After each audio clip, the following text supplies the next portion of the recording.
謝劉院長。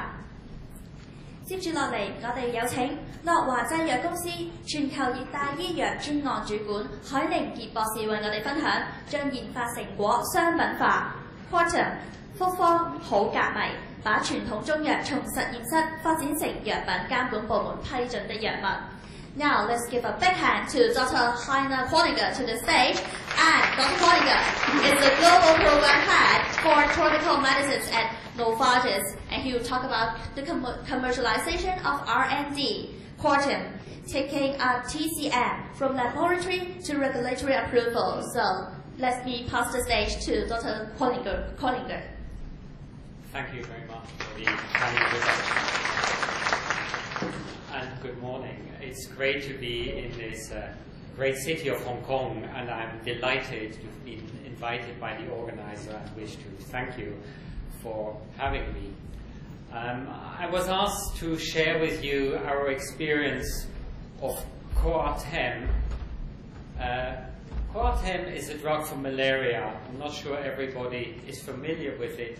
It's a combination of two drugs, of artemether and lumefantrine.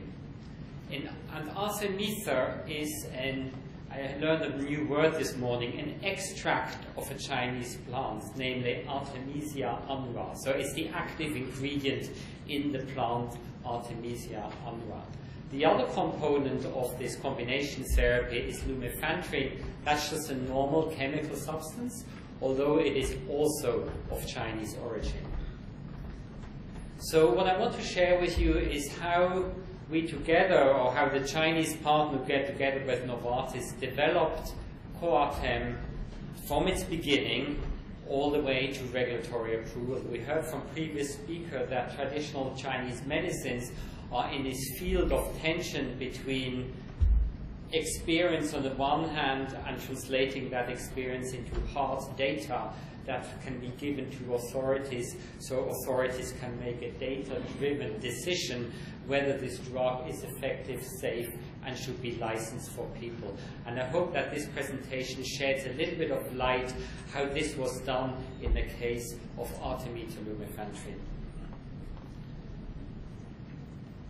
In the presentation, I have a various section because artemether lumefantrine is for malaria.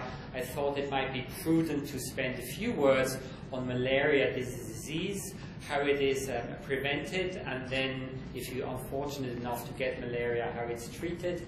Then go back to the plant where our drug originates from, namely Artemisia annua. Then talk about the class of compounds, artemisinin combination therapies. The Coartem is one example of that class. There are also other artemisinin combination therapies by other companies that are being used in malaria. Then spend the main part on the steps for drug development of artemether lumefantrine, how we generated the data, how the data looked like, what kind of clinical trials we did, and how those led to clinical approval. And then at the end, touch just on an activity we've done more recently when we realized that the true medical need in malaria is for small children, and how we developed the pediatric formulation for Coartem, and then conclude. So malaria is a parasitic disease. It's caused by a parasite called Plasmodium, but it is transmitted by mosquitoes. So the way it works, and most of you are probably familiar with it, although there is in China there is indeed very little malaria these days, is the mosquito bites a person that has malaria, and with the blood that the mosquito takes up, the parasite goes into the mosquito and then undergoes certain development steps in the mosquito, and after a few days, when the mosquito bites again, this time a healthy person, with the saliva of the mosquito, the parasite ends up in the bloodstream of the healthy person, and the healthy person gets infected with the malaria parasite. So, because it is transmitted by mosquito, you can actually prevent it relatively easily by just sleeping on the bed nets. And in Africa, where malaria is most prevalent, there are big efforts being made to encourage people to sleep under bed nets so they don't get bitten by the mosquitoes that are most active at night. In addition, what is also done is that the inner structure of houses are being sprayed with insecticides so to discourage the mosquitoes from hanging around there. Now, if you are unfortunate enough to get malaria, then today's recommendation is, particularly if it's a malaria caused by Plasmodium falciparum, which is the most severe malaria, also the malaria which causes most deaths, then the treatment of choice today, the recommended treatment are artemisinin combination therapies or ACTs. And with those ACTs, if used correctly, cure rates of 95% is achieved. That means if you do a clinical trial in 100 patients, more than 95% of the patients will get cured in your clinical trial. So let's go back to the traditional herbal medicine. You can see here the harvest in China of Artemisia annua. This is the plant that contains the artemisinins. And then, I'm trying to curse it, yeah. And then you then see here the final product, the artemisinin combination therapy, Coartem, in the form of a tablet. And what you also see is that the tablet is actually packed in a sort of shape 3x2. And that is to indicate and to help the patient to understand that this drug is to be taken daily, twice a day, so in the morning and in the evening, for 3 days. So this is the first day morning tablet here, and then the evening tablet, and then the next day, and the next day. So what we're saying here is we have a very clear recommendation of dose and regimen for the ACTs. And this is based on scientific evidence that was generated in clinical trials all the way from phase 1 to phase 3. What you see in the background here, you see another pack that actually contains 2 tablets per dose. This is because this is for heavier children. The yellow pack is for children of the weight 5 to 15 kilograms, and then the blue pack is for 15 to 25 kilograms. If you are an adult, you would get a pack which has 4 pills per dose.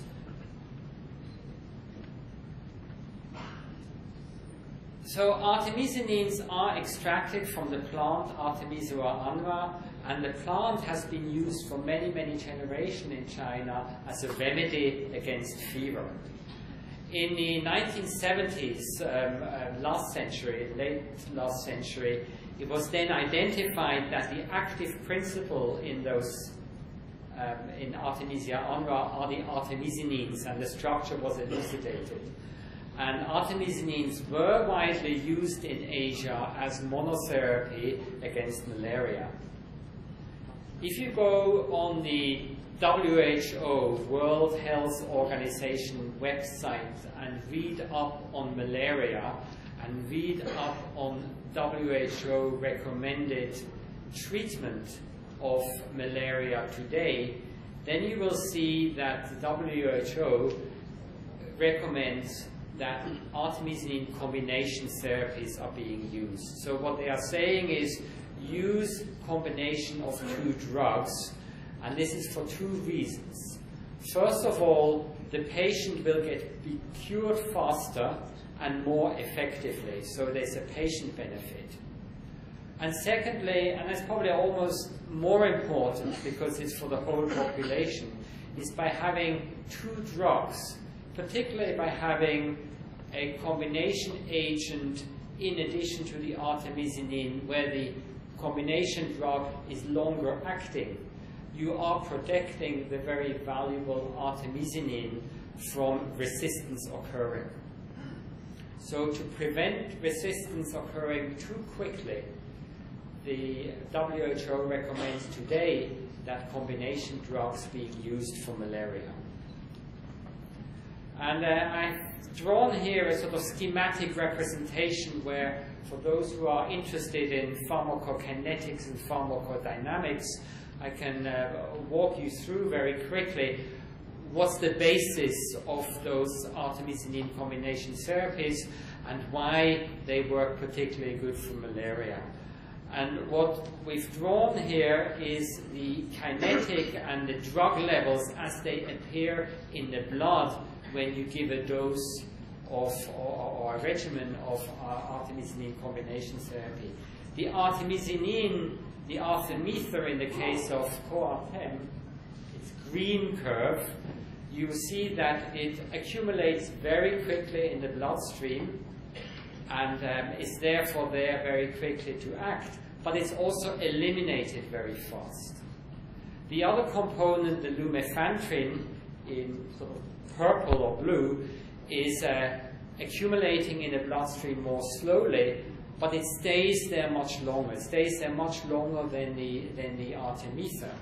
And if you now look what the parasite load is in that sample patient, then and that's shown in red, you see that the artemisinin clears the parasite very, very quickly, but not completely. There is, after all the artemisinin has been washed out, there is in many patients a very small amount of parasites left over. And in order to mop up those remaining parasites, you need that second drug that stays there much longer in order to clear the patients completely from parasites. And it's also for that reason that when we do clinical trials, that we actually look at the outcome at day 28, which on this schematic representation will be down here. So we typically look at day 28, 4 weeks after starting treatment, and see if the patient has cleared the parasites completely. So let's now go to clinical trial and development in the clinic of artemether lumefantrine. And this is one of the earliest clinical trials we have done. And in that trial, and it's typically a sort of phase 2 trial where you are in a mode of exploring. You try to find out how to best use your drug. And in that particular trial, we wanted to find out whether it is better to use 4 pills, 4 doses of artemether lumefantrine in 3 days, or 6 doses over 3 days, or whether we would want to space the 6 doses over 5 days. So what we've done in the 4 days, you have a loading dose of 2 tablets, BID, in the first day, and then you just have 1 tablet on day 2 and 1 tablet on day 3. The middle one is the one which ended up being the one we used further, also the one we showed you in the pack, is the one where you have a BID treatment for 3 days. And if you look just at that first column of the outcome there, you saw that if you only give 4 doses of artemether lumefantrine, you're achieving a cure rate of only 83%. And if we are saying the threshold for a good medication is efficacy in more than 95%, you can see that was achieved with the other 2 treatments. So this study showed us that giving only 4 doses was not the right thing, and that giving 6 doses was the what was the regimen to give for Coartem. This is a schematic representation of the drug development process, all the way from laboratory at the beginning to regulatory approval at the bottom, and includes the phases of clinical development, phase 1, 2, and 3, which was also alluded to by a previous speaker. This particular graph is taken from the website of MNV, Medicine for Malaria Venture. They are an organization that is interested and grants money and expertise for drug development in malaria, and this can be looked up on the web. So I said earlier on, the process of drug development is explore and then confirm. So this is an example of a much later trial, a phase 3 trial, when regulatory authorities asked us, yes, we now understand, you know that your drug works in Africa, it works in Southeast Asia, in endemic populations. Now, particularly in sub-Saharan Africa, the population is partly immune, so they react more easily against treatment for malaria. And the authorities wanted to understand, now, how is it with travelers? How is it with people who go to Africa, visit relatives, and then come back, and maybe they didn't take adequate precaution, they did get malaria. How well does your drug work there? Please show us the data. So we did that trial in 126 travelers, and also in those 126 travelers, again, we showed that the efficacy was more than 95%. Now, if we look at a map of malaria, a worldwide map of malaria, and the incidence of the disease, you can see in the very dark color on that map that most malaria is in sub-Saharan Africa, so in this tropical middle part of Africa. And the malaria that is most prevalent there is the malaria caused by the parasite Plasmodium falciparum, and it mainly affects children. And it's also the children that carry the highest burden of mortality. And more than 86% of the children of the deaths in Africa are children that are under the age of 5. So we were saying, let's see if we can do something that is specifically for these children. Because we had so far been using our Coartem standard tablet, which you've seen before, that yellow tablet. And that is a little bit, for those of us who have children, we could appreciate that, it's a little bit difficult to administer to children. And what mothers typically did is they crushed it, made little bits, and then tried to give it to children in that way. But it's also bitter. So children sometimes would spit it out, like what children do, you know, and then they get underdosed. So we developed what we call Coartem dispersible tablets, which is a tablet that can be put in water and it disperses, it sort of falls apart and forms a suspension. It's suitable for all ages of children and adolescents, all the way to 35 kilograms. And then to avoid the spitting and to mask the bitter taste, we've added flavoring and we added sweetener. And this is how this looks. So you put this tablet into a little bit of water and it forms this yellow slurry and you can drink it and it's pleasant to drink.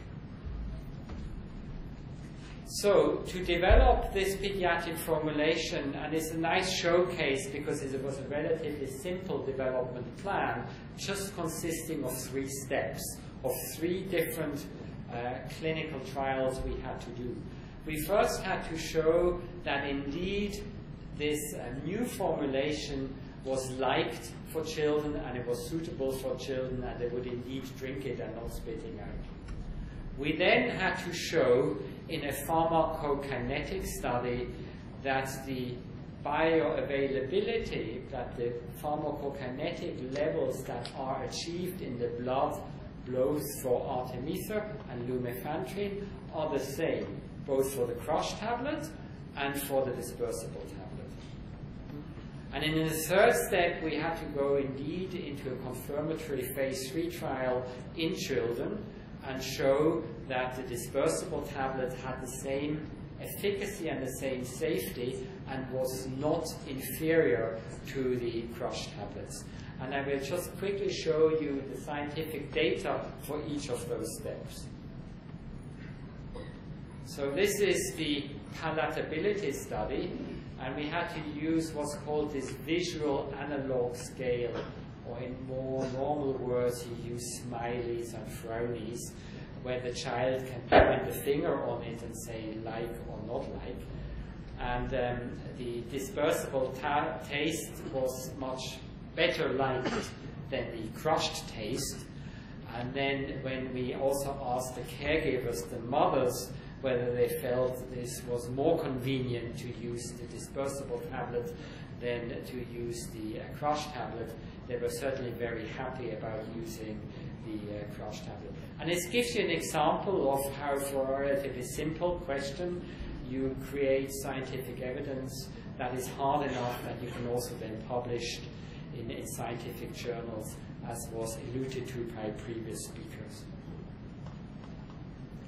This is the outcome of the comparative pharmacokinetic study.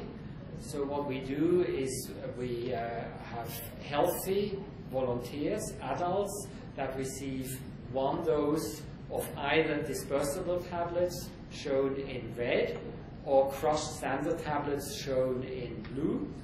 And we then follow both for Artemisa and for lumefantrine the blood levels. And for Artemisa, because you have a metabolite that occurs very quickly, we also need to follow dihydroartemisinin.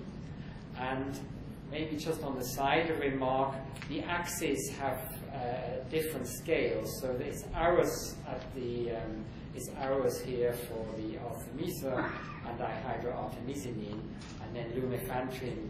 This is 24 hours, so that's a day, and that's a much longer half-life of lumefantrine as the partner drug I had shown you earlier on. But the point we wanted to make in that trial is that the red curves and the blue curves, if you do the statistical analysis, are essentially the same. So the kinetic profile of the two formulations are the same, and you could then say the bioequivalence of the two formulations is similar.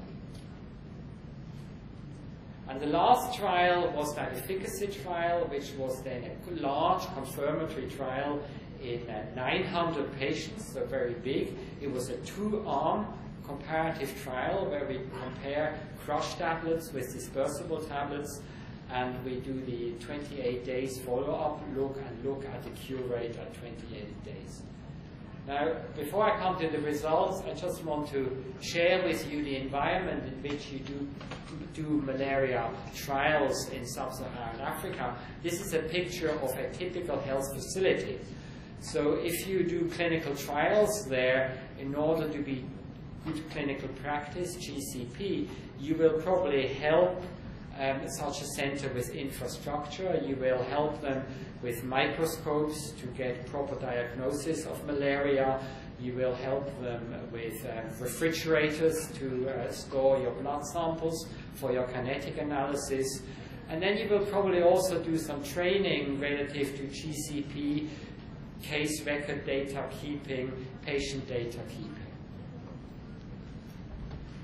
And then the other aspect for those of us who have, for those of us who have done large-scale phase 3 trials, is always the issue of getting enough patients in a good time into your clinical trial. And what you show here is that in the first month we got about 100 patients in our 900 patient trial, and then eventually picked it up and we got our 900 patients in 6 months. And this trial was actually conducted both in French West Africa, in Benin and Mali, and in centers in East Africa, Kenya, Tanzania, Zanzibar, and then also more in the south in Mozambique. And the data is actually then very simple, right? It's a confirmatory trial, and you can see here in the first column that the cure rate was very high, and but more importantly, it was similar. So the same effect, 98 or 99% cure rate for either crushed or dispersible tablet. So if you do a good trial, you want to publish it.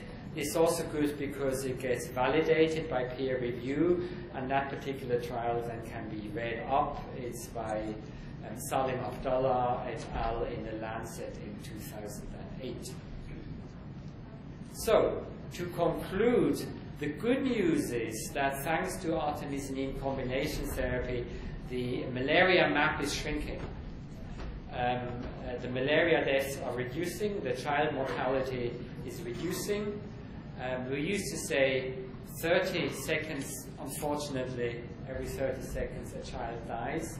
This is now 1 minute, so fewer children died. The treatment guidelines are out there, and in fact the WHO today recommends that do not just treat every child with fever in sub-Saharan Africa, assuming they have malaria, but do use diagnostic tests to confirm that indeed the child has malaria, and if not, the child could get another treatment for the fever, which is more appropriate if the disease is not malaria.